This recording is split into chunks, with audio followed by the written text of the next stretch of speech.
Когда овцевод по имени Виктор и его любящая жена узнали, что не могут иметь детей, они были опустошены. Однако по странному стечению обстоятельств они стали родителями холодной зимней ночью. Как, спросите вы? Ответ столь же шокирующий, сколь и удивительный. История начинается в далеком 1983 году в России. Овцевод Виктор любил свою работу и усердно трудился в течение всего лета, чтобы правильно выращивать своих овец и поддерживать их здоровье и безопасность. Это было его страстью с тех пор, как он был подростком, и ему нравилось проводить каждое лето со своими овцами на свежем воздухе, занимаясь тем, что ему нравилось больше всего. Весной он стриг овец и продавал шерсть. Он также помогал с рождением ягнят, производя на свет следующее поколение животных, готовых к продаже. В конце лета он сажал семена и давал им прорасти, чтобы собрать урожай и заработать немного денег на урожае. Он определенно был занятым человеком.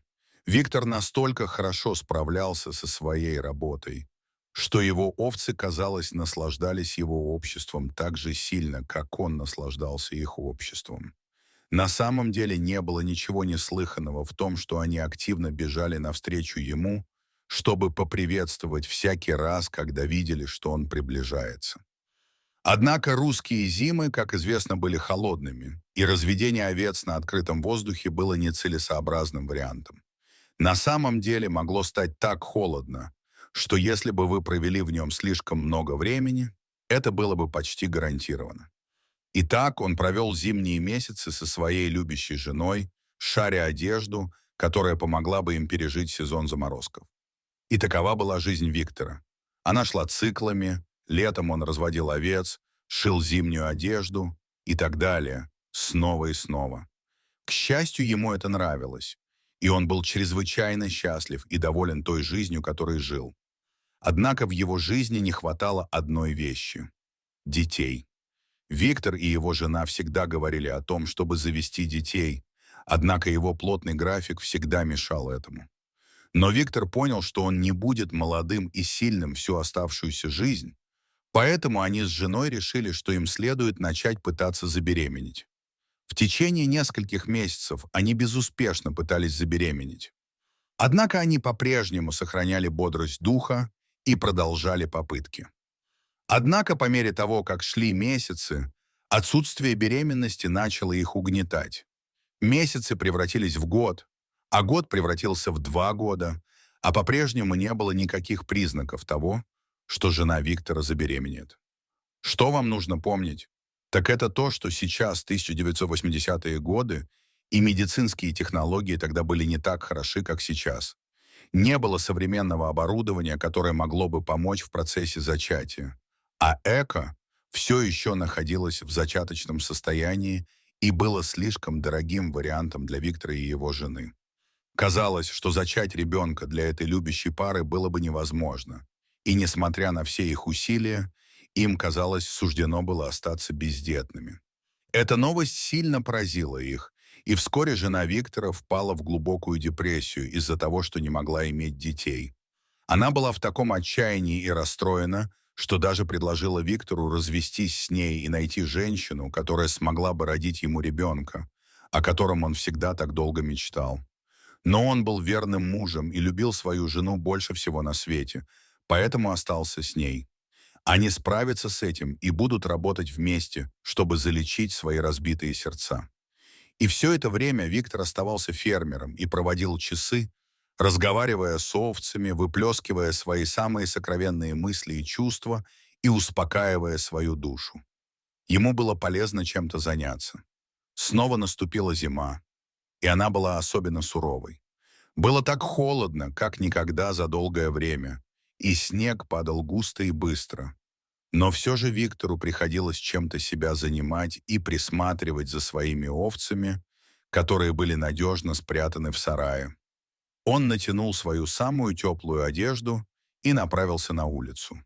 Но вскоре стало ясно, что что-то было не так. Ворота в сарае были слегка приоткрыты. Виктор был уверен, что запер ее накануне вечером, так как всегда перепроверял ее на всякий случай.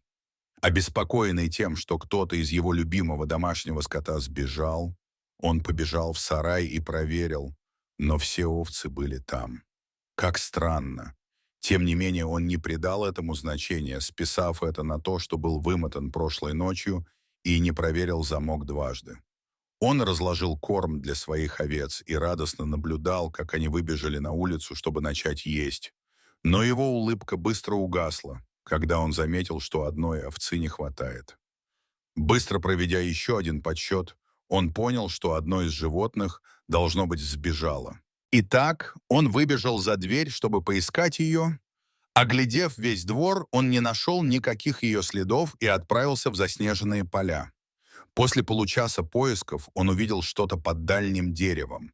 Подбежав, чтобы проверить это, он понял, что это была его пропавшая овца, наполовину занесенная снегом. Но почему она была там? Бедняжка. Ответ вскоре стал кристально ясен. Она сидела на чем-то сверху, защищая это. Уговаривая овцу подняться, Виктор увидел то, чего никак не ожидал. 3 младенцев и маленькую записку, написанную от руки. Овцы, очевидно, обнаружили детей накануне и защитили их от холода. Сунув записку в карман и подхватив троицу на руки, он заметил, что они были на удивление теплыми, но все равно прижал их к себе, когда бежал обратно к своему дому. Ворвавшись в дверь, он показал своей жене то, что обнаружил. 2 маленьких мальчиков и девочку. Этим тройняшкам было меньше года. Жена Виктора побежала на кухню и приготовила небольшой ужин, зная, что дети, вероятно, проголодались после долгой ночи на улице. Убедившись, что малыши согреты и накормлены, Виктор вспомнил о записке, которую нашел рядом с младенцами. Он вытащил его из кармана и вгляделся в написанные от руки слова. Записка просто гласила: «Прости меня, я не могу позволить себе присматривать за тобой.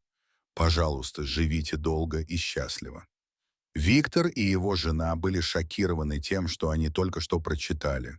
Очевидно, что этих бедных младенцев намеренно бросили, и только благодаря материнским инстинктам его овец они выжили. Уложив младенцев в самодельную кроватку, Виктор отправился в соседний город, надеясь найти какие-нибудь подсказки о том, откуда взялись тройняшки. К сожалению, почти все, кто жил в городе, были довольно пожилыми и вышли за рамки того возраста, когда они могли рожать детей. Виктор был совершенно сбит с толку. Возвращаясь домой, он думал о том, что им следует делать с малышами. Передают ли они их властям или продолжают искать свою мать? Но когда он вошел в дверь и увидел, что его любимая жена нежно подпевает крошечному трио, стало ясно, что лучшим вариантом было бы оставить их себе. Они всегда хотели детей, и это было так, словно Бог благословил их 3 крошечными чудесами. Пара все обсудила, и было решено, что они будут растить детей как своих собственных и дадут им ту жизнь, которую они заслуживают. Они не упустили бы эту возможность. Шли годы, и довольно скоро малышам исполнилось по 5 лет. Они играли в саду и помогали отцу ухаживать за его овцами. К сожалению, одна из овец становилась старой и медлительной, и было похоже, что она проживет не больше нескольких дней.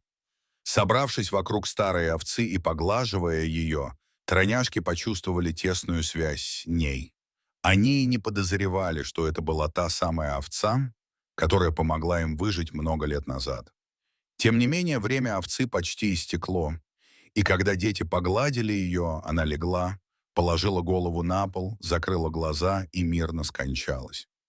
Виктор видел это миллион раз раньше, но его дети никогда не были свидетелями смерти. Обезумевшие, они побежали в поля и сбились в кучу под деревом, где их нашли. Именно тогда мимо проходила пожилая дама, увидев плачущих и расстроенных детей. Она спросила, сказали ли им только что Виктор и его жена не были их настоящими родителями. Быстро стало очевидно, что пожилая леди совершила ошибку, и смущенные и расстроенные тройняшки побежали домой с миллионом вопросов в головах. Правда выплыла наружу. Итак, Виктор и его жена усадили детей и объяснили, что произошло в ту роковую ночь. Они даже показали им записку, которая была оставлена рядом с ними, чтобы помочь подтвердить эту историю. Дети были явно расстроены тем, что их настоящие родители бросили их, но бесконечно благодарны Виктору и его жене за то, что они спасли их и воспитали как своих собственных. Они могли бы просто оставить их замерзать насмерть на холоде. Или они могли бы передать их властям, и они оказались бы в ужасном детском доме. Но вместо этого они сохранили их и дали им самую лучшую из возможных жизней. Вся семья из 5 человек обнималась на теплом летнем ветерке, когда в воздухе разносилось тихое мычание овец. Итак, что вы думаете об этой истории?